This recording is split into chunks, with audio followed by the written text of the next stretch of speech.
안녕하십니까. 새롭게 하소서 김학중 목사입니다. 샬롬 박소연입니다. 저는 평소에 제가 좀 깜빡깜빡 하다 보니까요, 목사님. 네. 사람들이 너 이러다 치매 걸리는 거 아니니? 막 이런 이야기 농담처럼 하고 나는데. 에이. 그래도 설마 하면서도 우리 하나님 네. 안에서 더 건강하게 살아야 되는데 그런 네. 게 요즘 살짝 걱정이 되더라고요.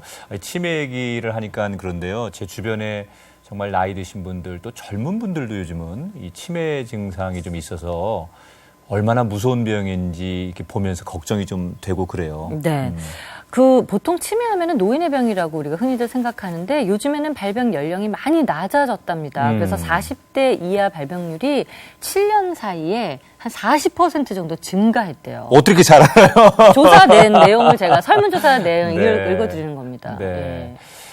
그래서 오늘 저희가요, 많은 분들이 걱정하시고 또 관심 있어 하는 이 치매에 대한 문제를 연구하시는 귀한 박사님을 모셨습니다. 이분의 얘기를 들으면 예방도 할 수 있고 또 치매에 걸리신 분들 좀 호전되게 고칠 수도 있을 것 같아서 그 하나님의 지혜를 여러분에게 소개해 드리려고 하는데 어떤 분인지 화면을 통해서 만나보겠습니다. 네, 치매 환자가 늘고 있습니다. 현재 65세 이상 노인 10명 가운데 1명이 최근 5년 새 치매 환자가 2배 가까이 늘었는데요. 평균 수명의 증가와 함께 노년의 행복을 무섭게 위협하는 치매. 당사자도 힘들지만 주위에서 돌보는 가족 또한 고통스러운 질병인데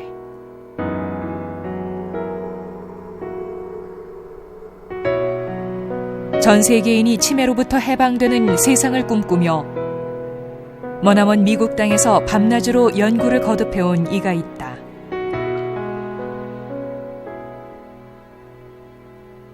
치매, 항암 치료제, 관절염, 녹내장 치료제 등 노인성 질환의 권위자로 인정받는 데릭 김 박사.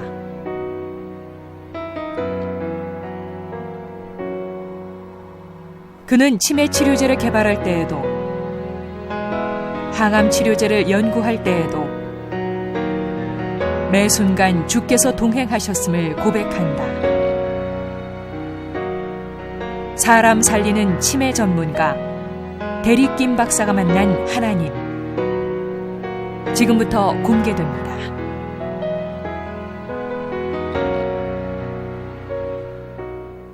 예, 이 자리에 데릭 김 박사님 나오셨습니다. 어서 오세요. 예, 네. 안녕하세요. 안녕하세요. 반갑습니다. 반갑습니다. 예, 네. 박사님이라 그러셔가지고 머리도 약간 희끗희끗하시고 수염 나고. 안경 끼시고 막 이럴 줄 알았는데 네. 굉장히 젊은 박사님이세요. 아유, 감사합니다. 아니 근데 사실 다 이렇게 읊기도 힘든 막 특허를 16개씩이나 가지고 계시다고 하는데 네. 대단하잖아요. 진짜 어떤 특허를 가지고 계신지 좀 자랑 겸 좀 알려주세요. 예. 암에 대해서 항암제에 관한 특허가 10개가 있고요. 네. 그다음에 치매에 관련된 특허가 5개가 있고요. 오. 그다음에 이제 성병 예방에 대해서 하나가 있고 그렇습니다. 우리 박사님께서는 치매에 관해서 연구도 많이 하시고 예. 또 이 항암제에 대한 얘기도 할 얘기가 참 많으신 분인데 원래는 이제 항암제 연구를 굉장히 오랫동안 하셨다고 얘기를 들었습니다. 네. 어떻게 해서 그런 일을 시작하시게 된 건가요? 그러니까 대학교 들어가 가지고 공부를 하면서 생각이 드는 게 나는 암 전문의가 되고 싶다 그런 생각을 했어요. 네. 그게 이제 80년대 초입니다. 그러면 이제 의사가 되셔야 되는 그렇죠. 네. 의사가 되는 거죠. 네. 그래가지고 의협과 들어가지고 생물학을 공부를 하고 전공을 하고 그다음에 화학도 같이 전공을 했어요. 그래서 더블 메이저입니다. 네. 그러셨구나. 그래가지고 이제 의사가 되겠다. 그래서 많은 사람들을 암에서 구하는 걸 하겠다. 네네. 그러다 80년대 초라고 하면은 암이 어떻게 되는지 그에 대한 메커니즘에 대한 연구와 결과가 많이 쏟아져 나올 때예요. 네. 그러니까 더 재밌죠. 사람들이 막 얘기도 많이 하고 하니까 네. 그래서 난 이 길을 가야 되겠다 하고 이렇게 그래서 이제 암에 대해서 연구가 시작됐죠. 네. 그런데 어느 날 이제 친구가 그러니까 화학과에 있는 친구가 저를 찾아서 초대를 합니다. 네. 유럽에서 선생님이 오시는데 교과서에서는 볼 수 있는 엄청나신 분이다 이러는 거예요. 그래서 유명한 봤더니 분이군요. 네. 굉장히 유명하신 분이에요. 네. 뭐 노벨상까지 거론될 정도로 유명하신 분인데 네. 제가 흥분되죠. 음. 그래가지고 알았다 해가지고 그 선생님 세미나를 참석을 했습니다. 했는데 보통 학교에서 선생님들이 오셔가지고 세미나를 하게 되면은 45분 강의를 하시고 네. 5분에서 10분 질의문답 하시고 세미나가 끝납니다. 네. 근데 그 이 선생님은 1시간 45분을 강의를 하세요. 어우. 그러고 한 10분 질의문답 하시고 끝났는데 네. 저는 그러니까 거의 2시간 되는 시간이 한 10분밖에 안 지난 것 같아요. 너무 멋있는 거예요. 재밌고 막. 예. 근데 선생님 강의 내용이 이겁니다.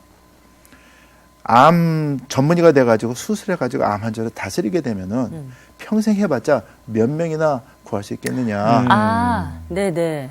근데 항암제를 암을 다스릴 수 있는, 그러니까 암을 완쾌할 수 있는, 정복할 수 있는 항암제를 개발을 하게 되면 우리가 죽은 다음에도 수천 명. 수천만 명 네네. 이상에 되는 사람들의 생명을 구할 수 있게 아니냐. 그렇죠. 그래서 나는 이런 연구를 한다 하면서 이제 연구하는 내용과 나는 이런 것 때문에 이렇게 한다. 어허. 거기서 발표를 해주시는데 네. 너무 멋있는 거예요, 이게. 그 말이 맞네요, 근데. 예. 그래가지고 강의를 너무 이게 감명을 받고 네. 이제 도시를 공부를 하는데 생각이 듭니다. 가만히 있어봐. 그럼 나도 어렸을 때부터 과학자가 되고 싶었는데 과학자가 의사가 되는 걸 약간 접고 과학자가 돼서 사람을 암에서부터 인류를 구할 수 있는 그런 걸 하면 어떨까 네. 그런 생각이 드는 거예요. 네. 그래가지고 의대 가는 상 밀고 그때부터 이제 항암제 개발하는 그쪽으로 해가지고 화학과로 들어갔어요. 그 선생님의 강의 하나 때문에 그렇죠. 진로와 미래가 바뀌어지신 거예요. 그렇습니다. 어. 근데 사실 그 항암제를 개발해서 수천만 명을 살려낸다는 게 이게 쉬운 일이 아니고 연구를 막 10년, 20년 계속 해도 물거품이 되는 수도 있잖아요. 대부분이 그렇죠. 대부분이. 네. 예. 혹시 그렇게 막 좌절의 순간은 없었는지. 이거 아. 물거품이 됐네. 막 이런 순간들. 아, 있었죠. 항암제 개발을 했어요. 정말 좋습니다. 근데 연구하느라고 보니까 뭐 제 손을 거쳐가지 않은 항암제가 없습니다. 지금 우리가 병원에서 쓰는 거 다 거쳐가지고 비교 실험하지 않습니까? 하는데 그것보다 1000배, 10,000배가 강해요. 새로운 개발한 새로운 신약이. 가란 게. 네. 개발한 네. 게. 근데 어느 날 선생님이 그러세요. 저는 전화를 드렸는데, 야, 너 고생 많이 한 거 안다. 근데 이제부터 우리 그 얘기 하지 말자. 그러세요. 무슨 말씀이세요? 그 얘기 하지 말자는 게. 네가 고생한 거 아는데, 우리 그거 없던 일로 하자. 이러시는 거예요. 왜? 힘 빠져. 힘 빠지죠. 그래가지고 얘기 선생님 뭡니까, 이게. 그랬더니 말씀하시는 게, 너 머리가 똑똑하니까 생각해보면 알 거야.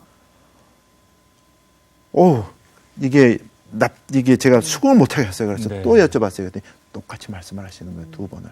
그래서 알겠습니다 하고 전화를 끊었어요. 그때 항암제 개발을 접었습니다. 그러면 그때가 연구를 시작하셔서 거의 한 몇 년? 20년 정도? 항암제 개발하고 시작한 거는 거의 20년이죠. 그 어떻게 보면 뭐 맞아들으면. 내 젊은 청춘을 다 바쳐서 그렇습니다. 연구한 건데 그걸 내려놓으셨다는 얘기네. 예. 그거 얼마나 힘드셨어요? 그때 그 충격이라는 게. 굉장히 힘들죠. 오래 네. 가죠, 그리고. 오래. 그래가지고 한 6개월 동안 암흑 생활을 했어요. 암흑 생활이라는 게 딴 게 아니고, 이제 아침 7시에 학교에 오면은 학생들 앞에서 강의를 합니다. 1시간 정도. 그러고 나서 사무실에 와요. 앉아가지고 하면 그때부터 생각이 없어요.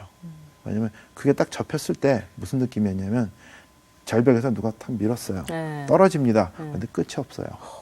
그러니까 끝이 없는 게 이제 공간에 떠 있는 겁니다. 네. 느낌이. 바닥이 없어요. 그냥 푹 떠 있습니다. 그 느낌이었어요. 보이는 게 아무것도 없어요. 다 말려버렸으니까. 생각이 백지장으로 변하고.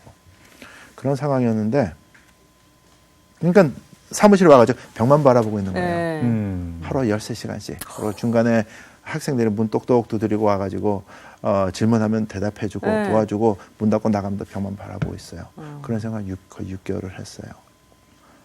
하다 보니까 어느 날 문득 이런 생각이 들어요. 이러면 죽는다. 사람이 이러다가 죽을 수도 있겠구나 하는 생각이 딱 듭니다. 그렇다고 그때 기도 안 한 건 아니에요. 근데 그때 그 와중에는 기도가 하나님 저 어떡합니까? 네. 이게 나 아는 거 이거밖에 없는데 참 이거 너무 하십니다. 이거 뭐 하시려고 그러시는 겁니까? 하면서 기도 나오는 게 그거 항암제 개발된 게 열심히 하니까 시간이 우연의 일치로 된 거 아닙니까? 저는 하나님 주셨다고 믿고 막 하는데 네. 그러면 이거 정말 험합니다. 음. 하나님한테 항의도 하고 네, 원망도 하고. 원망도 하고 네. 그리고 기도도 하면서도 막 좀 뒤죽박죽된 삶을 사는 거죠. 네. 근데 그 생각이 그러니까 이러면 죽겠구나 죽는 거라구나 그 생각이 나는데 그때 기도하는 도중에 문득 머리에 떠오르는 게 교회에 가면은 여기도 그렇지만 되게 젊은 사람들보다 연세 드신 분들이 훨씬 많습니다. 네. 네. 근데 권사님들끼리 말씀하신 게 기억에 딱 떠오르는 거예요. 그게 뭐냐면 예를 들면 이렇습니다. 아유 이 권사님 소식 들었어요? 저기 정 권사 있잖아. 그분 양난대 들어갔대. 아니 왜요? 치매래나 봐. 이런 내용들이 있지 않습니까? 네. 그런 게 기억이 나는 거예요. 그래서 교회 가서 이렇게 봤더니 갑자기 연세 드신 분들만 눈에 보여요. 그리고 그분들 말씀하신 게 귀에 그냥 쏙쏙 들어옵니다. 그런 얘기가 없었던 건 아닌데 네. 뭔지 모르는데 그때를 계기로 그게 막 귀에 네. 들려옵니다. 혹시 치매라는 게 하나님이 뭘 시키려고 이렇게 한 게 아니냐 생각이 들어가지고 그럼 할 게 없으니까 네. 뭔가 해야 되니까 네. 해가지고 치매에 대한 논문을 그때부터 읽기 시작을 했어요. 도서실에서 치매라는 단어가 있는 논문은 거의 다 읽은 걸로 알아요. 하다 보니까는 내가 여태까지 한 게 몇십 년 동안 한 게 약을 개발하는 사람인데 네. 보니까 치매 예방약이나 치료약에 대한 걸 읽은 기억이 없어요. 논문을 읽는데 네. 그래가지고 이게 뭐야? 혹시 해가지고 다시 뒤져봤어요. 그거에 대한 약 개발하는 그 논문이 있는데 약 개발하는 논문이 거의 없어요. 그냥 무슨 뭐에 대해서 관찰하는 것밖에 약 개발이 아닙니다. 그래가지고 그럼 하나님이 약 개발하라고 시키는갑다 해가지고 이제 실험을 백제에다 쓰기 시작했어요. 이런 실험을 이렇게 해가지고 결과가 이렇게 나와야지 이런 결과로 다음 실험을 이렇게 하고 이렇게 체계적으로 하면 이런 약이 나오겠다. 그림을 그립니다. 네. 근데 보통 그렇게 그려가지고 그 실험을 하게 되면은 한 100개 하면 처음에 100개가 다 실패를 합니다. 그렇겠죠. 예. 네. 그래서 과학자가 되는 길이 어려운 거거든요. 네. 그래서 그냥 실험에다가 치고 접습니다. 네. 접어놓고서는 이제 며칠 있다가 한 일주일 정도 있다가 다시 백제에다 다시 그림을 그려요. 또 다른 그림을. 근데 어느 정도 시간이 되니까 같은 그림이 계속 나와요. 새로운 이제 치매 이 약이. 신약 치료제가 그렇게 해서 그렇게 만들어진 시작이 됐습니다. 그래서 그렇게 시작한 사람이 제가 세계에서 최초예요. 예. 박사님 입을 통해서 그런 과정을 통해서 치매의 또 신약까지 개발되는 얘기를 들었는데 이제 이게 임상이 돼야 되지 않습니까? 그러니까요. 개발되는데 그런데 저희가 듣기로는 박사님의 아버님이 또 때마침 이런 치매 증상이 오셔서 아버님을 통해서 임상이 됐다고 하는 얘기를 들었어요. 예. 그게 정말입니까? 예, 사실입니다. 어떻게 아버님한테 임상한다는 거 여러 가지 좀 마음에 아무리 그렇죠. 좋은 약이어도 본인도 힘드셨을 텐데. 예, 2002년도 가을인 것 같아요. 예. 저는 이제 매일 아버님한테 그러니까 부모님한테 전화를 올립니다. 어저께도 올렸고 오늘도 조금 이따 전화도 올릴 거고 세계 어딜 가든지 이제 매일 한 번씩은 전화 올리려고 노력을 네. 하고 실천을 합니다. 계속 전화를 올리는데 언제부턴가 전화를 올리는데 마음이 답답해져요. 그래가지고 그날은 전화를 올리면서 마음이 답답한데 제가 한때는 이게 제가 운동을 못하고 계속 연구만 하니까 이제 몸이 쇠해가지고 그런 거 아닌가 걱정도 했는데 그날은 아버님 전화를 하는데 보니까 전화를 올릴 때마다 마음이 답답한 거예요. 그래가지고 뭔가 좀 이상한 예, 거군요. 이상한 거죠. 네. 그래서 그날은 전화를 5번 올렸어요. 네. 아버님 야단치실 때까지 왜 자꾸 전화하느냐고. 근데 그 말씀하시는데 보입니다. 그게 뭐였냐면 제 아버님 목회하셨어요. 지금 은퇴하셨지만 제 아버님은 한마디 말씀 시작하시면 그 이야기를 끝을 보시는 분이에요. 딱 정확하게. 네. 근데 그때는 말씀 시작하셨는데 끝이 안 나요. 그러니까는 사과에 대해서 얘기를 하시다가 갑자기 바나나로 넘어가는 거예요. 이런 식으로. 그러니까 뭐를 시작하시는지 잊어버리시는 거예요. 앞에 얘기한 걸. 얘기를. 불과 1분도 안 된 사이에 하시는 걸 치매 증상에 대한 엄청나게 심각한 겁니다. 예. 그게 딱 보이는데 가슴이 철커덩합니다. 왜냐면 그런 증상이 그렇게 나오게 되면은 평균 한 7년을 사세요. 그리고 치매로 돌아가시게 되는 건데 그 와중에 손주 얼굴 이름 다 잊어버리고 자식들 다 잊어버리고 언어 잃어버리고 그렇게 돌아가시는 거거든요. 그걸 제가 아는데 공부한 사람이니까 감당이 안 돼요. 그래가지고 진짜 그때도 2주일 동안 굉장히 마음고생했습니다. 이걸 어떻게 해야 되느냐. 왜냐하면 제약을 하겠다고 회사를 차리고 나왔는데 제약은 약이 하나 나오는데 한 15년, 10년 넘게 걸립니다. 연구하고 임상치료 받아 하느라고. 근데 돈도 또 한국 돈으로 하면 1조 원 정도 들어갑니다. 저는 지금 그 길을 가겠다 열심히 하고 있는데 치매가 아버님이 걸렸어요. 그러면은 그 약이 나오게 되면 아버님이 안 계시는 거예요. 그렇죠. 10년쯤 걸리니까 약 나오는. 아무리 빨리 나오도 10년인데 이게 마음이 부담이 돼요. 그래가지고 근데 마음이 통합니다. 그래서 몰래 실험실에 가가지고 효능 성분을 뽑아놓은 것들 있죠. 그거를 마음에 내키는 대로 조절을 했어요. 이렇게 하면 이렇게 되겠다. 이게 이렇게 했다. 해가지고 조절을 해가지고. 어우, 간도 커. 어우, 정말 난 벌써 떨려 지금. 그거에 막 그렇게 조제해가지고 아버님. 아니 근데 그 성분들이 부작용이 없어요. 그렇죠. 왜냐하면 항암제라 그러면 부작용이 간 독성 또 콩팥 독성에 대해서 나타난 거거든요. 근데 이거는 손상이 입어서 죽어가는 뇌신경 세포를 살리는 거기 때문에 부작용이 있을 수가 없습니다. 왜냐하면 뇌신경 세포는 우리 몸에 있는 세포들 중에 가장 섬세하고 연약한 세포예요. 그래서 실험하는데 뭐가 조금만 잘못돼도 그냥 죽습니다. 뇌신경 세포는. 근데 그것을 살리는 성분들이거든요. 그러니까 부작용이 없는 건 제가 알아요. 그리고 또 그 부작용에 대해서는 다른 선생님들이 다른 연구를 하면서 다 해놓으신 게 있어요. 그래서 자신이 만만하고 그거는. 그래서 조절했습니다. 조제도 또 그냥 아무나 섞는 게 아니에요. 뭐 이제 기본적인 그렇죠. 지식이 있으시니까. 그렇죠. 공부한 걸로. 그래가지고 섞었어요. 그래가지고 부모님한테 병에 담아가지고 보내드렸습니다. 매일 아침 저녁 티스푼으로 조금씩 떠가지고 나눠서 드세요. 매일 같이 잊지 마시고 보내드렸어요. 보내드리고 이제 관찰을 합니다. 근데 한 3개월 정도 지나니까 치매 증상이 없어져요. 없어져요. 그래가지고 그 결과를 가지고 동료들한테 가져갔습니다. 야, 우리 가는 게 진짜다. 이런 효과를 봤다. 내가 임상실험을 우리 아버님을 통해서 했다. 근데 옛날엔 이랬는데 지금은 이렇다.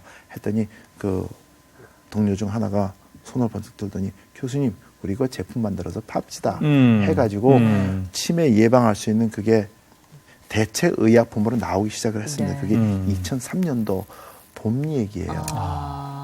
그러니까는 제가 이제 사업을 한다고 해야지 나왔지만 제품 나와가지고 된 거는 벌써 10년이 훨씬 넘었습니다. 그래서 캐나다는 자연 의약품으로 수출이 되고 있고요. 동남아에서도 대체 의약품으로 수출이 되고 있고 또 허가 다 받고 그렇습니다. 잘 되고 하고 있어요. 그 어쨌든 간에 본인에게 하나님께서 참 지나고 보니까 그 항암제를 개발하는 과정 또 치매 치료제를 개발하는 과정 다 떠나서 내가 가장 존경하는 내 아버지를 내 손으로 공부한 것 가지고 고쳐드릴 수 있는 거. 이게 사실 어떻게 보면 너무 큰 은혜고 큰 이야기인데 본인에게 이제 하나님이 왜 이런 과정을 주셨고 결국 지금 이제 항암제나 이런 또 치매 치료제를 개발하게 하시고 이런 과정을 주셨을까? 이제는 그런 거를 생각해 보시고 대답하실 수 있잖아요. 생각 좀 했습니다. 왜 하나님이 그러신 것 같아요? 모든 사람은 나이가 먹습니다. 그리고 이제 요즘 말하는 노령화되는 사회라고 그러고 하는데 노령화되신 분들이 전부 사회에서 소외를 당해요. 한국 같으면 이제 뭐 명태니 조태니 해가지고 뭐 40대 후반부터 막 노인층으로 집어넣어가지고 하지 않습니까? 근데 그분들이 그러니까 우리도 시간이 되면 거기에 반열에 끼어들게 됩니다. 그러니까 뭔가 해야 돼요. 특히 제 생각은 이렇습니다. 예수 믿는 사람들은 은퇴라는 말이 없다고 생각을 합니다. 저는 그래요. 은퇴는 그러니까 생명이라는 거는 하나님이 정해주신 거예요. 길이는. 아무리 건강하게 살다가 하나님이 너 와 하면 그때가 끝입니다. 그래서 그 부르심이 있을 때까지 열심히 사는 게 저희의 도리라고 생각을 합니다. 그때 은퇴가 시작이 되고요. 근데 사회가 만들어준 이 제도에 의해서 강제 은퇴당해가지고 거기서 완전히 많은 분들이 그냥 소멸되어 가시잖아요. 그건 아니라고 생각을 합니다. 특히 예수 믿는 사람들은 끝까지 제가 좋아하는 성경 구절이 이제 빛과 소금에 대한 성경 구절인데 예수 믿는 사람들은 하나님 부르실 때까지 그 사명을 다 해야지 된다고 믿습니다. 네. 근데 그것을 가능하게 해주는 게 우리 정신이에요. 스티브 하킹 박사님 같으신 분들은 전신이 완전히 마비됐는데도 우주로 넣어다니지 않습니까? 뇌가 살아있어서 그래요. 예수 믿는 사람도 나이가 들어서 사람들한테 소외받고 그런 것 있을지 몰라도 뇌가 살아가지고 살아있으면 충분히 하나님의 일을 부르실 때까지 할 수 있다고 믿습니다. 근데 뇌가 죽으면 아무 의미가 없어요. 그래서 그것을 저보러 어떻게 하라고 하나님이 주시지 않았나 네. 그런 생각이 들고요. 또 항암제 개발하기 한 거는 치매약을 개발하는데 사용하시기 위해서 그래요. 가르쳐 주신 거라고 생각을 합니다. 왜냐하면 그게 없었으면 저 그림 못 그립니다. 네. 치매약 개발 못하죠. 못하죠. 그 다음에 또 그 전에 또 뇌병리학과에서 또 4년 일하지 않았습니까? 그게 없었으면 치매에 대해서 공부할 때 엄청 고생을 했을 거예요. 네. 이제는 말할 수 있다. 하나님이 그래서 이런 과정을 주셨구나. 네. 그러면 오늘 나오셨으니까 우리 시청자분들이 정말 치매를 무서워하고 또 실제로 치매로 인해서 가족들 간에 어려움을 겪는 분들이 굉장히 많으시거든요. 우리 주변에도. 그런 분들에게 간단하게 어떻게 이거를 예방할 수 있는 길은 어떤 거고 혹시 이미 진행이 됐다면 어떻게 하면 지금 박사님이 가지고 계신 그런 아주 건강한 노하우를 이분들에게 전해서 고쳐줄 수 있는지 소개를 좀 해주시죠. 자, 치매 환자가 되는 거는 막지는 못합니다. 근데 지연은 시킬 수가 있어요. 왜냐하면 뇌신경세포는 10대, 그러니까 티네이저 들어가면서부터는 이거 제 연구 결과가 아닙니다. 다른 이미 나오는 거 네. 보면은 네. 10대는 한 하루에 10만 개씩 뇌신경세포가 작동을 멈추고요. 20대는 한 20만 개, 30대는 30만 개, 40대는 40만 개 매일. 네. 그런데 50대는 50만 개, 60대가 되면 100만 개, 70대가 되면 200만 개 정도씩 뇌신경세포가 작동을 멈춘다고 합니다. 근데 멈춘다는 게 이게 뇌신경세포가 갑자기 죽는 건 아니고요. 네. 뇌신경세포가 이제 서로 연결고리가 많이 전화서 같이 돼 있거든요. 그게 끊기면서 고립된다는 얘기예요. 네. 죽지는 않았는데. 근데 작동을 못하니까 죽은 거랑 마찬가지죠. 뇌신경세포는. 네. 그러다가 죽어나갑니다. 그것을 회복시켜야지 돼요. 아니면 그런 일어나는 과정을 예방. 그러니까 지연시키는 거예요. 지연. 예방은 아니고 지연시키는 겁니다. 네네. 그게 제일 먼저 해야 될 게 술 마시고 담배 피는 것을 철저하게 막아야지 됩니다. 얘기를 들어보니까 한국 사회는 지금 요즘에 40대부터 치매 환자가 숫자가 느는데 네. 엊그저께는 얘기 들었는데 30대 후반인데 치매증이라고 판정이 났대요. 이거는 있을 수 없는 거예요. 유전자적인 문제가 있지 않으면은. 네. 그래서 생각드는 게 담배와 술은 무조건 끊어야 된다. 특히 한국에는 폭탄주라는 게 있지 않습니까? 네. 그거는 있으면 안 돼요. 그건 뇌의 치명적이군요. 치명적입니다. 다 끊기고. 예. 근데 뭐 필름 끊겼다, 술 마시다 필름 끊겼다, 뭐 그런 얘기를 자랑스럽게 얘기를 해요. 어떤 친구들은. 네. 그거는 제가 막 섬찟섬찟해요. 이게 그러면 안 되는데. 네. 그런 거 철저히 막아야 되고요. 그래도 그것만 해도 지금같이 사회에 문제될 정도는 안 될, 문제가 될 정도는 나빠지는 않을 거 생각을 하고요. 네. 또 그 연예인들도 많이 하잖아요. 그 TV나 사는데, 마음 아파. 네. 그리고 그 다음에 사람들은 숨을 안 쉬면서 삽니다. 호흡을 해야 돼요. 숨을 안 쉰다는 게 진짜 숨을 안 쉬는 게 아니고 깊이 내뱉었다 들어대는 숨을 안 쉬어야 돼요. 호흡을 안 합니다. 우리 뭐 그냥 국민체조 같은 거 할 때 운동할 때 일부러 호흡하잖아요. 예. 하는 거 크게. 네. 그러니까 보통 분들이 숨 쉴 때는 네. 이렇게 해요. 그것도 사니까. 근데 그게 아니에요. 내뱉었다가 들이마셔야 돼요. 그거를 30분에서 1시간 정도 할 수 있도록 해야 됩니다. 깊은 숨을 숨을. 쉬어라. 네. 그러면 한국 분들은 숨 쉬라 그러면 이래요. 들이마시는 것만 생각만 네. 해요. 근데 내쉬는. 들어마시기 위해서는 내뱉어야 합니다. 굉장히 성경적이에요. 네. 내 거를 버려야지 하나님이 채워주시, 그릇이 남은 걸 주시는 거 아니에요? 그래서 최대한으로 내뱉고 놔두면은 숨은 저절로 부드럽게 마셔져요. 그런 과정을 하루에 30분, 1시간씩 이상 할 수 있으면 좋습니다. 왜냐하면 우리가 숨을 쉬잖아요. 그러면 산소 공급이 많이 되잖아요. 그래 우리 사니까. 근데 그 산소의 제가 알기로는 한 20%가 산소를 우리 뇌가 씁니다. 근데 뇌의 무게는 2, 3%밖에 안 돼요. 아무리 커도.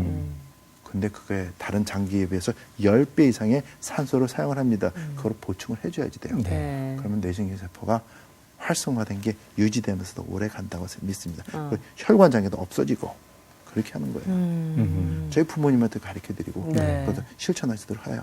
그래서 뭐 두 가지만 사실 실천을 해도 훨씬 상황이 좋아지니까. 그렇죠. 네. 그 젊은 사람들이 이 건망증하고 치매하고 헷갈려 하는데요. 예. 이거 어떻게 구분해야 됩니까? 2000년 초반에, 그러니까 90년대 후반이로구나. 학교에 가서 발표를 하면서 그랬어요. 선생님들 앞에서 나이가 들면서 찾아오는 건망증이 치매 초기 증상이 아닌가 생각을 합니다. 그랬더니 그때 선생님들 야단을 치셨어요. 건망증과 치매는 별개인데 같이 묶어서 얘기하면 너 참 바보 같은 소리다 하셨거든요. 네. 근데 그 후에 한 2, 3년 후에 그분들이 말을 만들었어요. 그게 뭐냐면 영어로 하면 mild cognitive impairment, 한국말로 하면 경도 인지 장애라는 말을 사용하시더라고요. 그러니까 선생님들이 뭐 제가 시작했다고 말하기는 어렵지만 제가 그때 주장했던 게 반은 오신 거예요. 네. 그 건망증도 결국은 뭐 그냥 간단하게 넘어갈 일은 아니라는 거죠. 아니죠. 근데 몇 년 전에 논문이 하나 발표됐습니다. 지금은 이제 몇 개가 되는데 그게 이거예요. 40대 중반의 대부분의 사람들에게는 치매 증상이 있답니다. 아, 대부분? 네. 대부분. 네. 그래서 생각해 보세요. 그게 뭘까? 건망증이에요. 아, 네네. 서울대 친구들이 있는데 지금 전기공학과 교수 친구가 있는데 그래요. 제가 공부를 하는데 치매에 대해서 사람들이 너무 많이 얘기를 하니까 제가 치매에 대해서 공부를 좀 했대요. 하려고 하는데 너무 어렵더라. 분야가 다르니까. 네. 그래서 앞으로 설명을 해달래. 그래서 설명해 줬습니다. 이런 식으로. 그랬더니 씩 웃더니 자기는 더 쉽게 설명할 수 있겠대요. 예. 그러더니 그래서 해라 그랬더니 그래요. 치매란 깜빡깜빡 깜빡깜빡 하다가 깜빡. 나이가 들면서 깜빡 하다가 깜 해가지고 안 켜지면 치매 아니냐 그래요. 네. 맞습니다. 그거예요. 음흠. 그래서 치매를 예방하려면 건망증 혈압이 치매 절대 안 걸립니다. 아. 그거예요. 뭐 그렇다고 사람들이 착각을 합니다. 어떤 사람들은 언어에 발달해가지고 단어는 잘했는데 수학은 전혀 까막눈인 사람이 네. 그렇잖아요. 그런 거 말고 예. 네. 일상적으로 막 하다가 잘하고 있었는데 깜빡깜빡 증상이 심해지면서 못하는 것들 있잖아요. 그런 분들한테 해당이 되는 거예요. 그래서 그런 것들 봤을 때 깜빡깜빡 증상을 해소하면 치매 절대 걸리지 않는다. 그게 지론입니다. 그게 맞다고 믿어요. 진짜 그러니까. 네. 저 아버님 경우는 지금 연세가 86이에요. 네. 아무튼 65세 하셨고 치매 증상은 70대 초반에 나타났고 네. 그리고 약 해드려가지고 한 게 지금 13년, 14년 돼 가거든요. 근데 86인데 저 아버님 인지 능력은 지금 50대 후반이에요. 아. 건강하시군요. 예. 네. 엄청납니다. 네. 그래서 저는 오늘 대리김 박사님 이렇게 얘기 들으면서 하나님께서 왜 목회자의 가정의 자녀로 태어나게 하시고 또 미국으로 중학교 3학년 때 이민을 가게 하시고 자기가 정말 하고 싶었던 항암제 연구가 다른 물리력에 의해서 더 진행되지 못하게 하셨고 그리고 또 우연치 않게 치매라고 하는 단어를 떠올리면서 정말 너무너무 어렵게 누가 들으면 말도 안 되는 얘기야 이렇게 될 정도로 지금 과정을 들어보니까 신약이 개발되고 이렇게 하셨는데 하나님이 뭔가 정말 주신 건강, 이 자연으로 인간이 돌아가야 한다라고 하는 메시지가 박사님의 연구 속에 있다고 생각이 되거든요. 치매도 그렇지만 지금 아까 얘기한 그 암이라고 하는 것 때문에 너무 많은 사람들이 고통을 당하는데 어떻게 보면 마음속에 좀 한이 있으시잖아요. 예. 네, 그 항암제에 대해서는 언젠가 다시 한번 인류를 위해서 공헌하시고 지금도 그 꿈이 있으신 거죠. 있습니다. 네. 네. 근데 그거에 대해서 하나님이 또 답을 주셨어요. 아. 어떤 답을 주시냐면은 그러니까 송충이는 솔잎 먹고 자라야 된다고 네. 진짜 말씀하신 대로 암에 대한 생각이 뜨질 않습니다. 뒷견이 항상 있어요. 근데 학생들 강의할 때는 지식으로 가르친 거예요.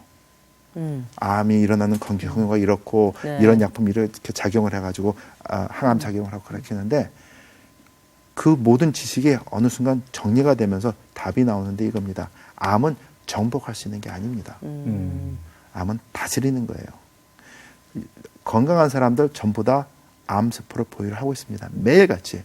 아주 깨끗한 생활을 하게 되면 암세포가 생기는 게 적지만 숫자가 술 마시고 담배 피우고 막 거치게 고생하고 막 하면 숫자가 늘고 네. 그것을 그러니까 우리가 면역기관이 무너지게 되면 그걸 다스리지 못하기 때문에 사람들한테서 암세포가 크게 돼가지고 커진 다음에 병원에서 발견되면 암 환자입니다. 이런 얘기가 나오는 거고 그 깨달음이 오면서 암은 결국은 다스리는 거다. 왜? 모든 사람이 궁극적으로 따지면 전부 암 환자들이기 때문에 네. 그러면 암을 어떻게 다스리느냐 그 깨달음을 하나님이 주세요. 이거 제가 한 거 아닙니다. 그래서 저는 치매나 암이나 얘기할 때 저런 내세울 게 없어요. 그냥 하나님이 저 같은 사람을 어떻게 뽑아가지고 이런 걸 만들게 해가지고 시키셨다. 그러니까는 그냥 야 진짜 하나님 대단하신 분이네 이 생각이 들고 암이 일어나는 원인이 저는 이게 체계적으로 일어난다 생각을 합니다. 정리된 그러니까 지혜가 주신 게 뭐냐면 암의 첫 번째 원인은 유전적인 걸 떠나서 네. 첫 번째 원인은 음식이에요. 우리 생활 습관입니다.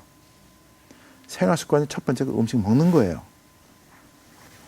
한국 분들이 착각하고 계시는 게 있어요. 그게 뭐냐면 한국 분들이 식사를 하시면서 생각하시는 게 요즘에도 식사하시면서 여쭤봤더니 똑같이 생각을 하시는데 우리는 서양 사람들보다 식단이 좋아. 그래서 우리는 건강식을 먹어 대체적으로. 그래서 우리는 암이나 그런 거에 서양 사람들보다는 상당히 무관해 이렇게 생각을 하시거든요. 근데 그게 아니에요. 왜냐하면 미국만 해도 암 환자가 7, 8 중에 하나입니다. 네. 한국은 4, 5명 중에 하나예요. 더 많네요. 한국. 더 많죠. 네. 뭐 앞으로 한 5년 지나면 3명 중에 하나가 암 환자라 그래요. 미국은 5년 지나면은 5, 6 중에 하나라고 합니다. 그러면 뭐가 잘못된 거예요. 그래서 한국 식단을 좀 나름대로 조사를 했어요. 근데 문제가 여기 있다고 생각을 합니다. 좋은 재료를 갖다가 죽여서 먹어요. 조미료도 많이 쓰고 조미료 짜고 맵고 그다음에 네. 꼭 뜨거우면 한번 데쳤다가 빼고. 꺼내가지고 네. 해가지고. 근데 외국 사람들은 웬만하면은 그냥 물로 씻어가지고 그냥 먹습니다. 그래서 한국보다 외국에 미국에 이제 살모넬라 균 네. 감염이 많은 거예요. 그냥 씻어가지고 그냥 먹기 때문에. 근데 그게 그 사람들 건강을 지켜주는 거예요. 한국 분들은 그거 꼭 익혔다가 그렇죠. 쪼물쪼물 해가지고 먹습니다. 네. 그게 문제예요. 그 다음에 오는 게 방부제예요. 방부제가 왜 나쁘냐? 방부제라면 왜 있습니까? 음식 썩지 말라고 넣는 거 아니에요? 그럼 무엇이 음식을 썩게 합니까? 박테리아하고 곰팡이에요. 근데 사람에게는 박테리아가 엄청 많습니다. 이렇게 샤워 맨날 하고 닦고 꾸며도 박테리아가 있어요. 근데 그걸 다 모으면은 큰 자몽 있죠. 이 정도 돼요. 이걸 우리 몸에 가지고 살아요. 이 박테리아 숫자가 우리 몸을 구성하고 있는 세포보다 한 11배 많습니다. 이 박테리아 그리고 대부분이 우리 소화기관에 있어요. 그게 이제 유익균, 유해균이라 말을 하죠. 근데 유산균과 대장균으로 이게 나눌 수도 있고 요즘에 보니까 TV 보니까 이제 유산균에 대한 얘기가 굉장히 많습니다. 근데 유산균이 굉장히 중요해요. 많은 분들이 이걸 깨닫지 못하시고 계시는 것 같은데 유산균이 하는 가장 큰 이유가 이거예요. 이제 방송 나가게 되면 이제 학교 선생님들이 보게 되면 이제 제대로 이제 학생들에게 가르쳐 주길 바라는데 유산균이 하는 거는 음식을 이거 먹지 않습니까? 그게 우리 뱃속에서 썩지 말라고 환경을 조절해 주는 게 첫 번째 잡이에요. 그러니까 유해균, 대장균은 그러니까 유산균은 우리가 먹는 식이섬유를 먹고 큽니다. 대장균은 우리가 먹는 음식을 먹고 커요. 근데 유산균이 많게 되면은 대장균의 성장을 억제하면서 시간을 벌어가지고 우리가 음식을 먹었을 때 충분히 소화해서 흡수할 수 있는 환경까지 그거 유지를 시켜주는 게 유산균이 하는 잡이에요. 뭐 그중 몇 가지는 비타민도 만들어주지만 네. 그게 잡입니다. 근데 우리가 방부제 들어있는 음식을 먹어요. 유산균도 박테리아라고 했잖아요. 그 방부제 있는 음식을 먹게 되면은 방부제가 결국은 이 소화기관에 있는 밸런스를 무너뜨립니다. 그러면 우리가 음식을 아무리 좋은 걸 먹어도 이게 균형이 깨졌기 때문에 결국은 그러니까 제대로 영양소를 흡수를 못 한다는 얘기예요. 그리고 또 대장균이 먹고 크니까 대장균이 쏘는 독이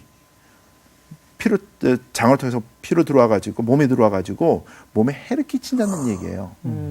그리고 모든 영양소는 그러니까 소화기관이 그래서 무너지고 그래서 암 환자들의 소화기관을 보면은 100명이면 100명 다 무너져 있어요.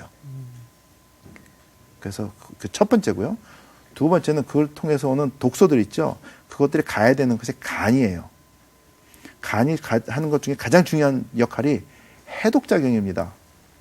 근데 계속 소화가 무너지는 상태에서 독이 들어오니까 음식을 먹어가지고 독이 계속 들어오니까 간이 해독을 너무 열심히 하다 보니까 지치는 거예요. 힘들어서. 그러면 자기가 해독하지 못하는 거는 영양소 들어오는 거 가지고 지방간을 만들어서 감싸버린다든지 아니면 우리가 수분을 많이 섭취해가지고 희석시켜가지고 만든다든지 해가지고 몸이 붓고 막 그러는 거예요. 그래서 암 환자들을 보면 간이 다 무너져 있어요. 간이 무너져 있으니까 해독이 안 된 게 가다 보니까 콩팥은 자연적으로 무너지게 돼 있고요. 체계적으로 이렇게 흐릅니다. 흐르는데 암 환자는 어떻게 되냐면 사람들이 여러 가지 장기가 있지 않습니까? 몸에 약한 부분에 일어나는 거예요. 그것을 면역기관이 싸워가지고 다스려줘야 되는데 몸에 들은 독소와 싸우다 보니까 힘이 없어요. 그러니까 다스리지 못하는 거예요. 그게 자라가지고 암이 되는 겁니다. 너무 쉽게 푸는 것 같아요. 그렇게 저희가 돼요. 이 얘기 듣다 보니까 좀 이렇게 알아야 될 상식도 있고 또 전문성도 좀 이제 있어야 되는데 저는 얘기를 들으면서 이 모든 게 사실은 성경의 얘기구나. 하나님이 창세기에 만들어주신 그것대로 우리가 돌아가고 아주 규칙적인 하나님이 주신 그것만 지켜도 우리가 건강하게 살 수 있구나. 또 박사님이 추구하는 아마 인류의 건강과 그런 많은 사람들의 행복도 그런 거겠구나라는 생각을 하면서 정말 하나님이 꼭 필요해서 세워주신 박사님이기 때문에 한 사람이 바뀌면 인류가 바뀌잖아요. 아마 그런 역할들을 하나님께서 주시지 않았을까라는 생각을 하고요. 많은 분들이 오늘 희망도 얻고 또 좀 아주 기본적인 것으로 깨달아서 이 건강이라는 것을 위해서 우리가 어떻게 살아야 되는지 도전되는 그런 시간이었다고 생각하고 끝으로 박사님께서 앞으로 하시려고 하는 일들 가운데 꼭 제가 이것만큼은 많은 분들에게 기도 제목으로 내놓고 싶습니다. 이런 기도의 제목을 좀 나눠주시면 우리 시청자들과 함께 박사님을 축복하고 저희가 기억했으면 좋겠습니다. 하나님께서 주신 이 지혜를 아주 많은 사람들한테 나눠줄 수 있으면 좋겠다고 생각을 합니다. 네. 지식은 들으면서 오니까 듣는 게 지식이고 또 지혜는 그러니까 지식을 쌓으면서 또 지혜도 나오고 근데 이거는 하나님이 주신 지혜라고 생각을 합니다. 네. 그래서 그랬으면 좋겠고요. 그 다음에 제가 앞에 나서 이렇게 얘기를 하지만은 방송을 보시는 분들이 저를 보는 게 아니라 저를 이끌어 주신 하나님과 하나님이 역사하시는 걸 봤으면 좋겠어요. 제가 여기 나서 이거 말씀 나눠드리지만 제 생각에는 이제 버스라고 생각을 합니다. 네. 운전사는 하나님이시고 예수님이시고 그 다음에 들으시는 분들이 승객들이에요. 혜택을 받으시길 바랍니다. 오직 그 승객이나 운전사만 보지 말고 그 버스 자체. 그러면 안 되죠. 네. 예수님을 보고 네. 그다음에 당신 스스로를 보셔가지고 이런 지혜를 저 사람을 통해서 나한테 주시는 거다. 그래서 하나님께 감사하다. 이렇게 했으면 좋겠어요. 아마 많은 분들이 그렇게 공감하실 거라고 생각해요. 저분의 노력도 있었지만 저렇게 이끄시는 분이 하나님이었고 또 저분의 그런 중요한 철학의 원리 가운데 하나님의 말씀이 들어있구나라는 것을 많은 분들이 공감하셨을 거고 용기를 얻는 시간이 됐을 거라고 생각합니다.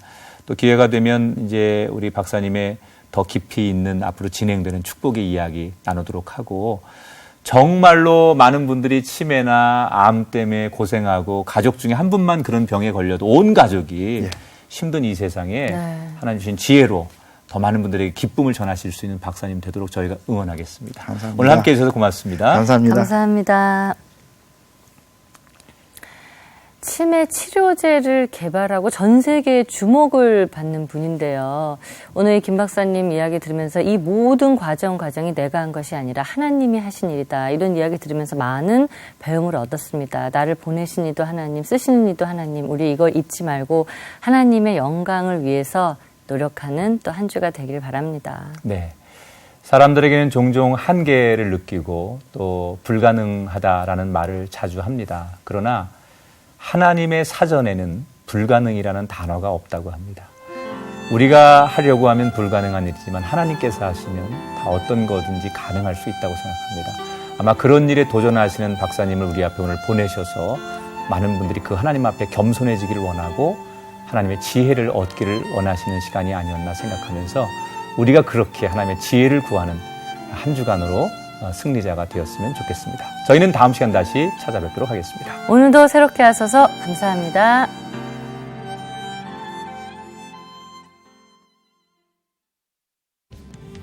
샬롬 박소연입니다.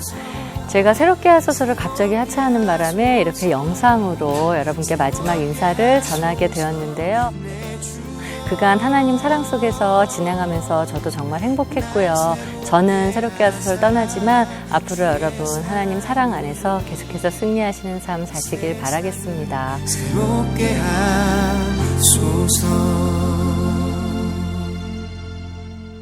사실 굉장히 좀 벅차고요. 네. 예, 설레기도 하고 이제 하나님 은혜를 좀 알릴 수 있는 어떤 뭔가를 좀 하고 싶었어요.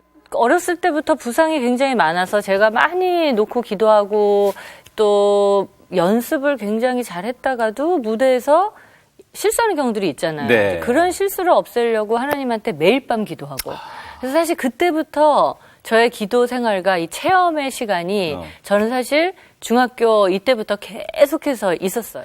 제가 은밀하게 기도한 걸 은밀한 중에 응답하시고 그래서 제가 사실 발레 할 때는 뭐 부상이라든지 또 실제로 막 그 무대에 서고 이럴 때 저는 하나님을 굉장히 많이 체험을 했었어요. 그랬군요. 제가 초등학교, 중학교, 고등학교, 대학교를 이제 다 전공자의 길로 왔잖아요. 네. 근데 제가 대학교 4학년 때 무릎에 부상이 있었어요.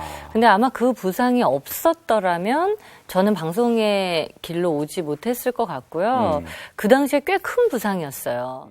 그 정말 휴가를 한 번 못 가고 시간적으로도 엄청 발레에 투자를 많이 했었고요. 네. 경제적으로 이 발레에 들어간 이 돈이라든지 정성이라든지 이런 거를 이루 말할 수가 없는데 부상으로 어느 날 내가 발레단 생활을 못하는구나. 그랬을 때 그 좌절감이라는 거는 그냥 인생 전체가 초등학교 때부터 다 통째로 그냥 날아간 느낌이에요. 그럴 것 그러니까 같아. 아무도 내 마음을 이해해주지 못하고 누구한테 얘기를 해도 위로받을 수 없는 상황? 그 상황이 되면 왜 나한테 이런 시련이 오는가를 밤새 생각하게 돼요. 왜 나한테 이런 고난이 오는가. 그때 제가 느낀 거는 내가 회개해야 되겠다. 그런 생각했어요. 그래요? 내가 이제까지 신앙생활을 잘해왔나? 회개해야 되겠다. 그리고 회개 기도도 그때 제가 좀 더 많이 했던 것 같아요. 그리고 나서 그런 거 생각하게 돼요. 하나님이 나한테 왜 이런 고난을 주실까? 혹시라도 다른 길을 예비하신 건 아닐까? 이제까지 내가 십몇 년 동안 걸어온 이 길이 맞나? 그런 정말 여러 가지 생각을 하게 돼요. 그래서 원망의 시간도 있지만 또 다른 여러 가지 생각들을 하게 되더라고요. 네. 그래서 이제까지 나는 이게 진리라고 생각하고 왔는데 과연 이 길이 하나님이 예비하신 내 길이 맞나? 내가 가야 되는 길이 맞나? 이런 생각을 하게 돼요. 그런 좌절이 오면 사람이 자기를 돌아보면서 그런 생각을 하게 되더라고요. 그 우리 하나님 길을 우리가 못 볼 때가 있잖아요. 그 앞이 캄캄하고 절망의 순간이 있잖아요. 너무너무 막막할 때. 그때도 우리 하나님은 낙심하지 마라. 내가 너와 함께한다. 새롭게 하소서의 안방마님 박소현. 어디에 있든 당신을 응원합니다. 언제나 어디서나 주님의 은혜로 새롭게 하소서.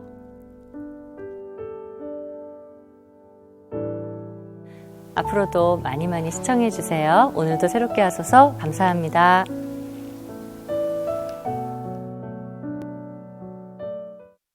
프로그램에 참여하신 분들께는 주식회사 뉴랜드 알로에에서 셀터치 알칼리 이온수기와 백화점 상품권을, 행복의 샘에서 활 헛개수 세트를, 제이손 진공젓가락에서 제이손 수저 세트를, 명가 김에서 김 선물 세트를 드립니다.